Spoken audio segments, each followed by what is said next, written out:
22 গজে কত কিছুই ঘটে, কত রেকর্ড হয়। রেকর্ড মানেই তো একজন আরেকজনকে ছাপিয়ে যাওয়া। সর্বোচ্চ রান করার রেকর্ড, বেশি সেঞ্চুরি করার রেকর্ড, কত অবিশ্বাস্য রেকর্ডের সাক্ষী 22 গজ। আবার কিছু ভুতুরে রেকর্ডেরও দেখা মেলে। এবার তেমনই এক ভুতুরে রেকর্ডের কথা বলবো। 3 ফরম্যাট মিলিয়ে লম্বা সময় ব্যাট করেছেন, কিন্তু কখনোই সেঞ্চুরির দেখা পাননি এমন ক্রিকেটারের সংখ্যা নেহাত কম নয়। এদের কয়েকজন রীতিমতো প্রতিষ্ঠিত ব্যাটসম্যান, যেমন অস্ট্রেলিয়ার শেন ওয়ার্ন। তার কাজ ছিল মূলত বোলিং করা। সর্বকালের অন্যতম সেরা স্পিনার তিনি। অসংখ্য অর্জন তার কেরিয়ারে। দীর্ঘ কেরিয়ারে অনেকবার ব্যাটিং করার সুযোগ পেয়েছেন। 339 ম্যাচে 306 ইনিংসে ব্যাট করেছেন। রান করেছেন 4172। 13টা অর্ধশতকে দেখা পেলেও কোনোদিন শতকের দেখা পাননি তিনি। নিউজিল্যান্ডের বিপক্ষে একটা 99 রানের ইনিংস আছে তার। ওইটাই তার ব্যক্তিগত সর্বোচ্চ ইনিংস। তার পরের তালিকায় জিম্বাবুয়ের চামুচি বাবা। এই জিম্বাবুয়ান ক্রিকেটারেরও কেরিয়ার শেষ হয় একটা সেঞ্চুরি করতে না পারার আফসোস নিয়ে। অনেকগুলা 50 ইনিংস খেলেছেন ঠিকই, কিন্তু একটাও শতকে রূপ দিতে পারেননি। টপ অর্ডার ব্যাটসম্যান হিসেবে খেলতেন জিম্বাবুয়ে দলে। 148 ইনিংসে করেছেন 3209 রান। 22টা 50 ইনিংস আছে তার। সেঞ্চুরি থেকে 1 রান দূরে থাকতে আউট হয়েছিলেন একবার। সর্বোচ্চ ইনিংস 99। 0 রানে ফিরেছেন 12 বার। এরপর রয়েছেন বাংলাদেশের মাশরাফি বিন মুর্তজা, বাংলাদেশের ক্রিকেটের অন্যতম সেরা অধিনায়ক। তার সময় বাংলাদেশ দল বলার মতো কিছু সাফল্য পেয়েছিল।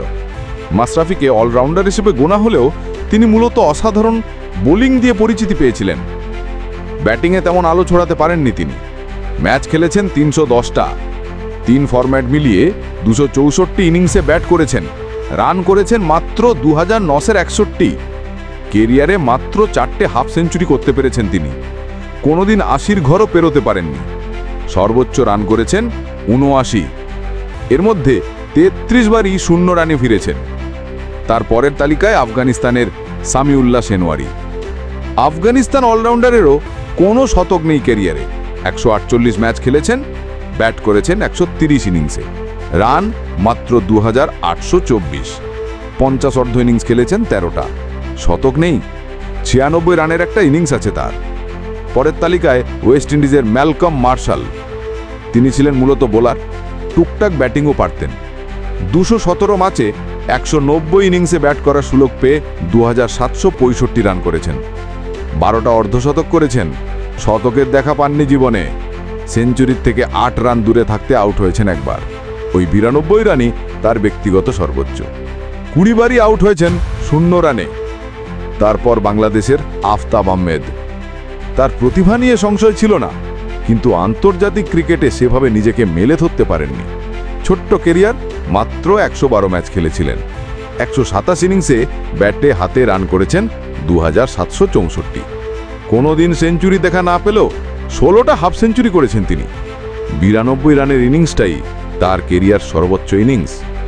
পরবর্তীতে এই তালিকায় রয়েছেন শ্রীলঙ্কার Chamara Kapugedera, Lankan middle order batsman. 153 match খেলেছেন, 137 ইনিংসে করেছেন 2745 রান। এই তালিকায় তার স্থান 7ম। অর্ধশতক করেছেন 13টা। শতক তো করতে পারেননি। 96 রানই তার কেরিয়ার সেরা ইনিংস। এরপর কেনিয়ার কলিন্স ওবুয়া। অলরাউন্ডার হিসেবে খেলতেন কেনিয়া জাতীয় দলে। প্রায় 18 বছর ক্রিকেট খেলেছেন। বেশি ম্যাচ তিনি খেলেছেন এটা বলা যাবে না। 139 ম্যাচে 122 ইনিংসে 2735 রান করেছেন। অর্ধশতক 15টা। 98 রানে অপরাজিত ছিলেন একবার। এটাই তার সর্বোচ্চ ইনিংস। পরবর্তীতে রয়েছেন অস্ট্রেলিয়ার ব্রেট লি। Australian speedster. ব্যাটসম্যানদের জন্য ছিলেন এক আতঙ্কের নাম। ব্যাট হাতে অনেক ব্যাটসম্যানের চেয়ে বেশি রান করেছেন তিনি। 200 ইনিংসে করেছেন 2728 রান। 50 ইনিংস 8টা।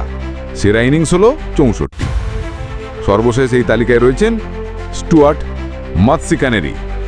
এই জিম্বাবুয়ান ক্রিকেটারও এই তালিকার সেরা 10-এ আছেন। 136 ইনিংসে তার রান 2651। 15টা 50 ইনিংস খেলেছেন। শতক বানাতে পারেন নাই একটাও। সেরা ইনিংসটা 90 রানের। ভয়ডর নিন ব্যাটিংয়ের জন্য তাকে আফ্রিকার বীরেন্দ্র সেবাগ বলা হতো।